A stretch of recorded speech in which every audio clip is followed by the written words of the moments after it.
Hi, I'm Tanner Smith, and we're doing another Backyard Pictures Flashback where I look back on some of my most embarrassing moments of my life, my earlier movies. Last year I did one over my feature film Spectre I made when I was 16. Now we're going over another one I did when I was 18 called Interior Exterior.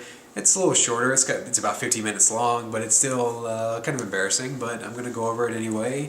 And I'm going to show it to a couple of friends and get their reactions. And in this case I'm showing it to Nikki and my girlfriend Kelly. They've never seen this, so I wonder what they're going to make of it. Alright, you ready?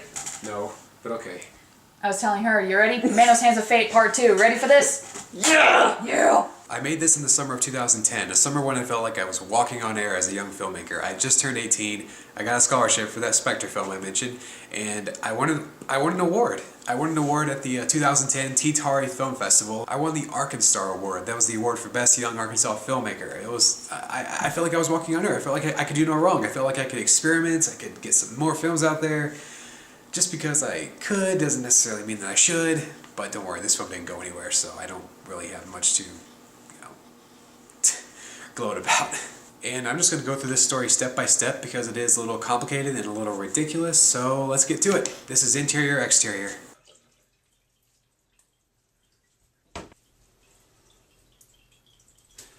Ugly mug. Wow! For right off the bat, I noticed you shave your face! Yeah! That's a rarity, folks! I really do sit-ups anymore. Yeah, I can tell. Oh! I'm just kidding, I love you, hon. Okay, so I star in the film as a young man named Will, who is just starting college. He's very nervous about it, he's very excited about it, and as the opening credits roll, he goes through his daily routine. He does his sit-ups, he takes a shower, he talks to his dog, played by my late puppy, baby. I miss her so much. Anyway, the dog basically serves as Will's confidant. And that would be nice if the cinematographer would be nice enough to center my frame correctly. Actually, the cinematographer was me. I have nobody but myself to blame. This is what happens when... You can tell Tanner hates the film already when he's trying to hide his own face. And of course, as was the case with the subject of last year's Backyard Pictures Flashback video, Spectre, the music is the highlight of the film. The music in Interior Exterior is all original, and it was made by my friend Matthew McMurry, and also with help from Andrew McMurry, who is now known for YouTube's Nukazooka. Yes, that Nukazooka. It was back when we were best friends and we just wanted to help each other out on our videos and films and stuff, and they just decided they'll do me this favor, and yeah, that's what you do with your friends. And to start it off, during this opening credit montage, we have their song, I Bet.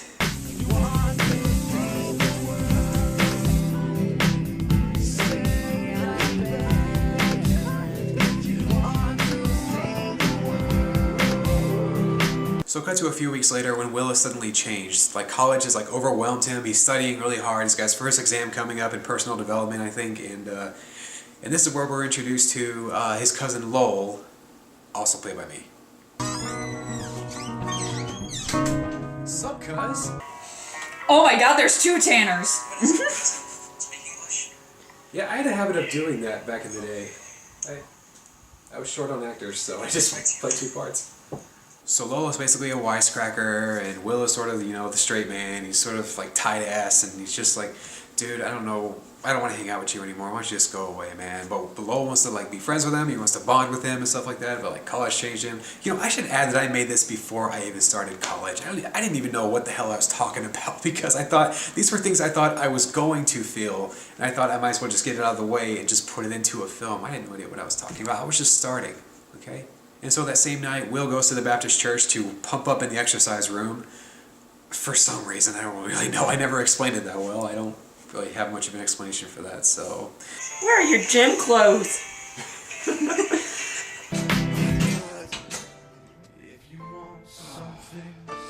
it's Tanner in real life! And it's in this scene where suddenly there's this bright flashing light that knocks him down, and all of a sudden, he hears a girl's voice inside his head.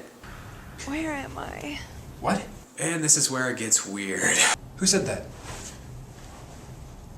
Hello? Hello? Hello? Where are you? Who's there? It's a ghost! I was riding with my boyfriend and You're right. suddenly this oil truck came. Wait a minute, that's not my hand. It's my hand. Wait, you're moving. Then I'm... Oh, geez. I'm stressed, yeah. Wait a second, I'm too young. I think I understand what's happening here.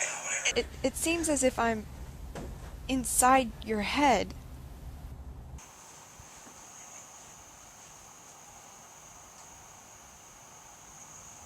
How's that even possible? Magic. I don't know. Hello?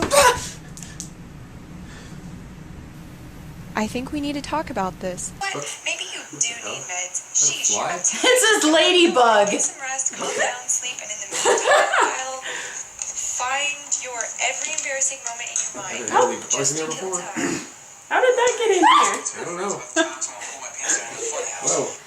We're playing ping pong with a ladybug. Go away! Go away! Go away! There. Okay, back to the Crisis averted. Oh, now I'm bored. You and the audience. My character is so stressed out he doesn't even put a comforter on himself. And he sleeps with his glasses on, too. That's how stressed he is. He's nervous about his exam. Get it? No. Not really. Okay, we don't want to see that. Don't look down! Will! Oh, I'm going crazy.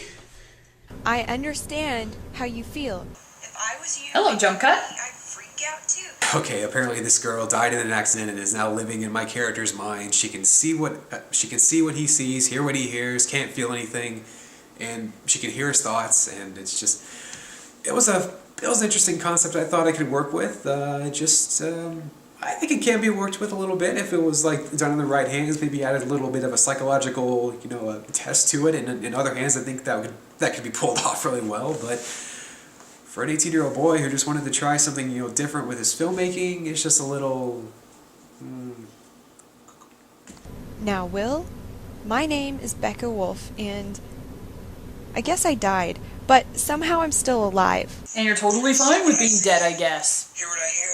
So Will is pretty accepting of this strange phenomena that's occurring to him, and yeah, why wouldn't he? I mean, like, if you don't accept it, you don't really have a movie, right? Something wrong? Something wrong? Didn't you hear? I died. I'm finished. Now instead of being in heaven, I'm inside a boy's mind, and I don't know why. For a dead girl, you actually sound kind of bored. So this is Becca Wolf, played by N.G. Waxter, mostly done in a voiceover performance, and she was living in Batesville, Arkansas. I was living in Manila, Arkansas. That's like 3 hours away from each other, and we mostly just had to, connect via Facebook chat, Facebook Messenger, and she had to actually record her dialogue. I would give her a script with lines to read, and she would read those lines, record them, and send them to me, and I would put those in the movie. The problem with that was that meant I didn't give her any direction whatsoever, and that's really on me. And a lot of the lines, she delivers really well. Others, she's a little, I don't want to say flat, because she still tried her best, but I still think that I should have given her the proper guidance and direction. And but you know what? I don't even think that would have helped either, because when you consider the other actors who are in the movie that you're going to see soon. My direction was really shoddy. Alright, and so we go through, the comedic highlights of the film where he has to go to the bathroom, but he can't look down because, if he looks down there, that means she will see his, and so that means he has to shower with his pants on, and, oh my gosh, okay. I think that could be funny in another movie, but just not here. Actually, I think that dog's reaction to my taking a shower is probably the best directed moment in the movie, because she had to come to the doorway. I had the camera pointed at the open doorway, and I had a squeaky toy. I squeaked it, and then in order to make her stop and then not make her chase the toy, I just held up this little a stuffed animal dog, and I just held it in front of her so she could look at that and just make it seem like she was looking at me, and that was probably the best direction I could have for any other actor in the movie. I don't want to offend you, but maybe you should loosen up a bit. Me? I'm loose? I'm as loose as you. Oh my god, did I just say that? I'm calm, sane. I'm as loose as you? Oh man. Was I even aware of... Forget it. Yep. You heard it, folks. You heard it here, folks. Tanner just said, I'm as loose as you.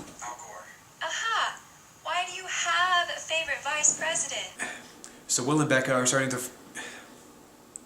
So Will and Becca are talking telepathically. They're starting to form this like little connection. They're forming a complicated relationship because like he wants her out of his head so that he can like focus on other things. And this leads to another encounter with Lowell in which he says a line that I thought was going to be funny, but it just wasn't handled right. I've got a girl in my mind. I do too, man. 3 of them. No, that's not what I meant. But How do you think I feel? And so Lowell is pretty accepting of this, strange phenomenon, and he actually recommends him to someone who actually knows about this sort of thing, about this, spiritualism stuff, a person named Mac, who we meet later, and he just sort of leaves him alone. Thanks, Lowell. Well, later, you too. Yeah, it's like, yeah, man, I believe you. Go see this guy. Good luck with your little problem there. Oh, and there's something else I forgot. Oh my gosh, I just remembered. I sing in this movie. I sing a couple of the songs in this movie. Oh man, Matthew and I were just like making music together. Well, actually, he was making the music. I was just like supervising him, telling him what exactly I would like to have for this particular scene, what sort of mood I wanted to establish.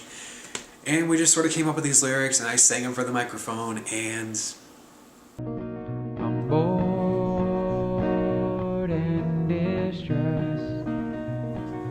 College isn't the best for me. oh gosh.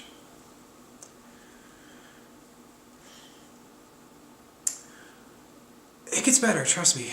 There's a song at the end that, I'm getting ahead of myself. Why do I have so Interesting. much white trash? So after an 80s style workout montage, we get to, oh my gosh, okay. The second most embarrassing part of the movie. This is where I had my attempt at physical comedy on film. I did some stage plays in high school. I was mostly like all about physical comedy. I was like, always falling, always running into things, bumping into things, getting bumps and bruises all over my body just like for the sake of, entertainment or whatever, making people laugh. I was going to do that for film. Oh, okay. And I decided to come up with a scene in which my character gets possessed by Becca. Wait, bring me back. What are you trying to do?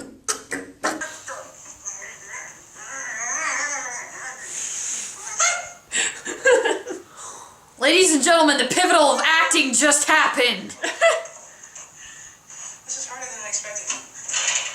Becca wants to try to, experience things in this body instead of just like be the observer and listener of all these things. She wants to actually feel, and so she decides to possess me, which is actually kind of freaky if you really think about it. And, okay. I'm sorry, Will. Yeah, you kind of remind me of like a Mr. Bean in a way. And this is also a scene in which we meet the characters Anthony and Lacey. Lacey was a character that was mentioned earlier in the film by Lowell. Seems like you're avoiding somebody, like a certain someone named Lacey. But you still wouldn't really guess that this was the same girl that he was talking about before, unless I just, said it to you right now. I guess you're just supposed to mention, I guess you're just supposed to guess that this is the same girl that he was talking about before because she's so attitudinal and insulting and just like giving this like really sarcastic vibe. And actually, like, to these characters' credit, they are seeing this like really insane stuff going on. This guy is like twirling all around, being possessed and everything, and like you don't really need another motivation, for her to say all these things. You really don't. There's really no reason for him to stick around and watch Tanner. At that point, I'd just be like, okay, somebody call 911.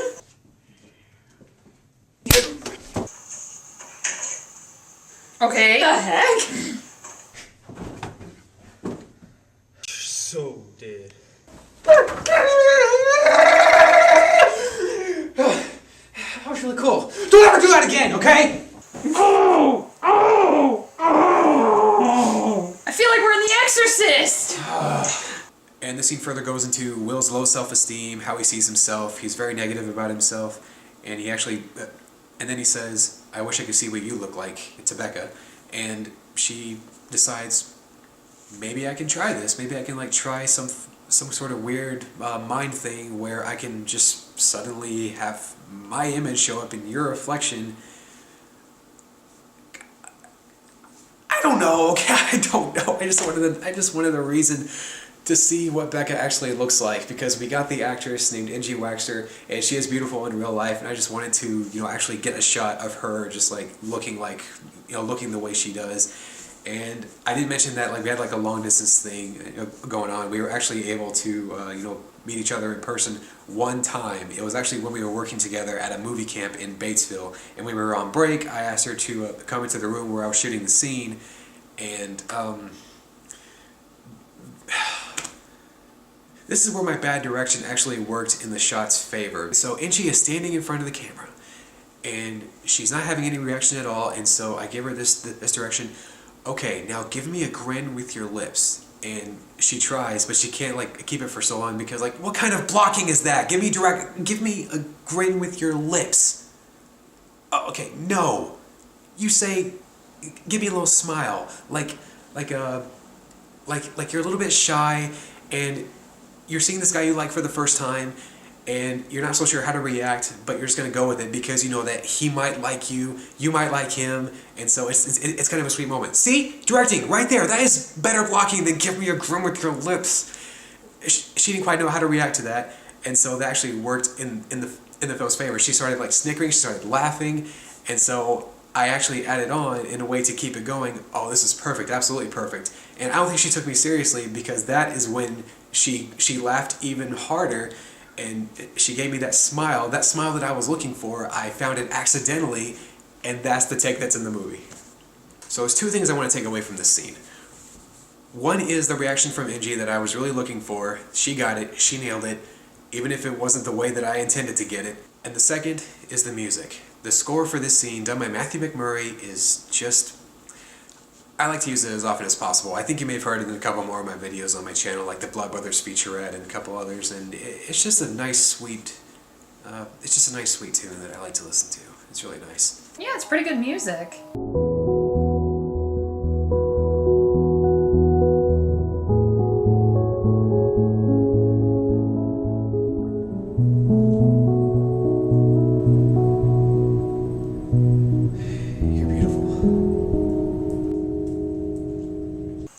Probably seeing things that you shouldn't be seeing. And you're hearing voices that you shouldn't be hearing. Mm-hmm. Now you see why I haven't put this on YouTube. Oh, what you just said got me thinking of so many things. And so Will goes over to see Mac, the person who was recommended by Lowell to go and see for this whole, fantasy deal. This guy who knows about spiritualism and stuff like that. The guy who can probably help him figure out what's going on inside his head, how this happened and whatnot. And Mac is played by the one and only Andrew McMurray. And is it true that you know a lot about fantasy or science fiction or whatever? It's more reality impaired. Now this guy is supposed to be somewhat of a weirdo, somewhat of an outcast, someone who's also sort of like playing the part of a weirdo, like someone who's like hamming it up big time because he just wants to be noticed. But he also wants to be taken seriously, and so he's sort of going half and half. And it's just awkward. It's really awkward. That's got nothing to do with Andrew's performance, though. It's got something to do with my directing. I wanted him to be like this, and it just doesn't work. It really doesn't. Andrew can act, and he knows directing better than I do, so it's really my fault that his performance is just so... It's quirky in all the wrong ways, let's just say that. Well, there are many options. One of which is, have you ever been bitten by a radioactive insect of any kind? No. What would that have to do with its psychosis? I wanted it to be funny, but you can have something be funny and also make it make sense too, But the scene is also the best shot scene in the movie because there's actually someone operating the camera. It's not just me like leaving the camera on a tripod and just like having the scene play out. It's actually Matthew holding the camera, shooting this scene. And looking at the camera. Hi. It's like he's saying to the audience how weird this is, even though we already know how weird it is. She can hear my thoughts. Either that or he's probably like, And she doesn't help me. I'm in this movie. Get me out. Yeah, you know what? He looks like he's in fight or flight mode. Right. So Will and Mac have a talk about the situation, and Mac deduces that the reason that she is here is to help Will solve a problem, which would make sense because like Will is so uptight and needs a little loosening up, and he needs someone to like show him the way, show him the light, show him that life is worth living and whatnot. It's the old cliche ghost story in which the ghost comes back to like help people, some unfinished business to attend to. Even though Will and Becca don't know each other, they never been connected with each other. I guess God just thought that, Will was the right person for Becca to help anyway, because, Lord knows no one else needs help, right? But even though Will and Becca have sort of bonded through this experience, and Becca even admits that she kind of likes Will just can't stand the fact that someone thinks that he needs help, and he actually sort of snaps. He yells, and it's a really awkward moment because there wasn't enough build-up to that. I have to focus in order to get things straight. Straight, in order, and organized. Will, you don't have to shout. You don't even have to be in my mind. It's just a practical joke. A very sick practical joke. I don't have a problem, and I don't want people telling me I do!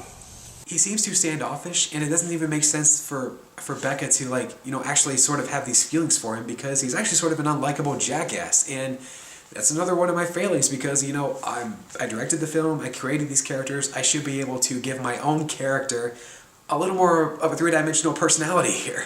But no, he's just like, no, I don't have a problem, you have the problem, you're dead, you have the problem, I don't have a problem, I don't want people telling me I have a problem, blah, blah, blah, blah. And so, Becca has to, assure him that, everyone goes through all this, and everyone just, needs a little, understanding. Everyone has a little stress. They have to find ways to deal with that. And, they need friends. They need, someone to talk to. They need compassion. And, this was at, that time when I was a filmmaker, and I just wanted to, try some, serious subject matters and just, experiment with, different genres, different moods, So the very next scene, Will and Becca are talking again after, I guess, Will has been listening to music the whole time to block out Becca's voice. And Will tells Becca about, the girl from earlier, the girl that Lowell talked about, that Will's been trying to avoid all this time at college. Her name is Lacey, and she was actually Will's ex-girlfriend from high school. And she hates him now because Will embarrassed himself in high school, and my train's interrupting my train of thought. So Will's talking about how he used to be funny, how he used to be, spontaneous, and he was a popular guy. He was a class clown. Everyone liked him until that point where he embarrassed himself so much that nobody laughed at him, and Lacey just pretty much dumped his ass because she was feeling embarrassed. Pardon my language here, but she sounds like a bitch. This prank in the school, and all of a sudden she turns and she's just being cruel to him. Yeah, it's high school. That can bring She's a bitch. Yeah. There's no other way around it. And this also explains why Will's a little uptight. He wants to be taken seriously. He wants to be serious. And so Becca tells him, her story about when she was starting college, and she was pretty much the class brain, not loosening up, and just being pretty much the way Will is, until she found a way to have fun, make more friends, and whatnot. And she found a way to like herself. I just became me. And what everyone saw was the real thing. Not a mask, not a vision, just me. What they saw was what they got. And I liked me. And again, this probably would be another touching moment if it was handled just a little differently. For one thing, the lighting in this scene is awful. There was no lighting involved. It was all natural lighting from a flip video camera. Will, despite a lot of things, I'm glad this happened. Yeah, you know what? Me too. Damn it, Angie is really trying here. She's really going for it with these lines. She's probably thinking to herself, oh, damn it, this guy's not giving me any direction. I'm just going to do it the way I would do it, and I'm just going to give him the best performance that I got. And she did. She did a really good job. That's nice voice acting there, Angie. And so this is the moment where Will and Becca, they're finally, they're friends. They've accepted the situation, which means the next day it all has to, go downhill. And conveniently enough, he wakes up, and all of a sudden, she's gone. She's out of his head. And he misses her, and he wants her back. Oh yeah, he looks so crushed. Him and his stoned face.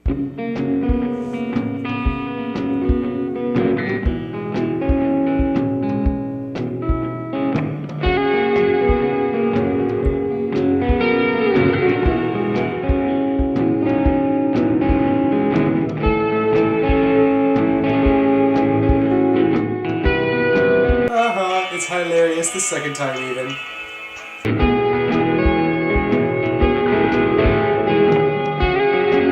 See, I knew that was gonna come up. And so he decides to come up with an idea that I don't even know where it came from, honestly. I just wanted to... Okay, I don't know what I wanted, but... What did I want back then? Anyway, he goes over to Mac's house and learns how to play the guitar because that's something else I forgot to establish, that Mac can play guitar and he can teach Will how to play guitar in just a few hours. Just a few hours. And so Will actually goes to Becca's memorial service at the church where those same two people are, Anthony and Lacey, and Will interrupts the service and goes up on stage and performs a song. This is the embarrassing moment of the film for me. This is where I sing, "Oh, Becca." Oh no, no, no, no, not this, not this, not this. Oh.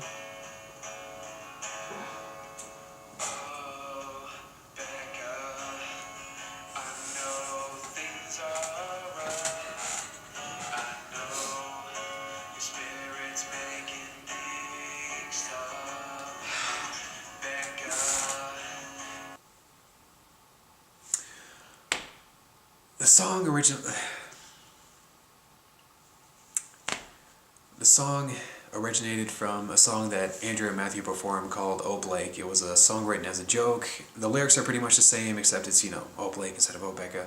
And I rewrote it to make it, "Oh Becca," to and had fudged a little bit of the lyrics to make it match the situations as to what was going on. I took a song that was meant to be taken comedically and made it into something that was meant to be taken seriously. Why would I do that? I don't know. I just... Alright, so anyway, the audience accepts it, or at least that's what the audience applause sound effects would like you to believe. As we find out why Anthony was there in the first place, it turns out that Becca is inside Anthony now. It's never been established that Anthony had any problems, and so there's no reason for her to be inside his mind, so why is... Oh, okay, you know what, forget it. I just wanted to tell you that I was sorry, and that... Okay, that was kind of funny. Will tells Becca, in effect Anthony, his true feelings towards her, and all of a sudden there's another bright flash of light, and she's back in his head, and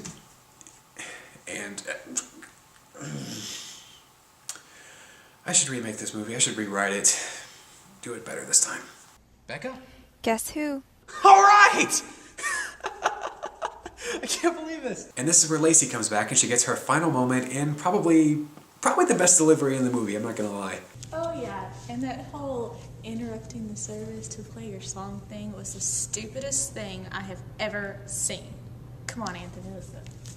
The way that she starts off sarcastic and sweet and then just really lets him have it, but with this really angry, bitter tone, that switch, that's impressive. I like that. She needs an attitude adjustment, huh? She needs so many things. And so Will and Becca go home and they have another, nice conversation or whatever, and Will admits that he loves her, but at the same time, he's not sure where this relationship can go since she's always going to be a voice inside his head. But overall, he does admit that she did help him, and because of that, she is able to, cross over to the other side. Maybe she can go to heaven. Either way, because her work is done, she can go, and it's supposed to be a really sad moment, and it probably would be a sad moment if it was handled a little differently, as I keep saying here. See ya.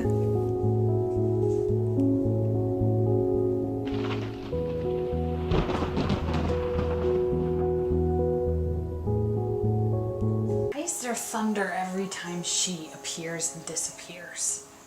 And so Will is left all alone, and he invites Lowell to come over and live with him, and that's supposed to be character development, and we get this final line. What happened to you? I met somebody.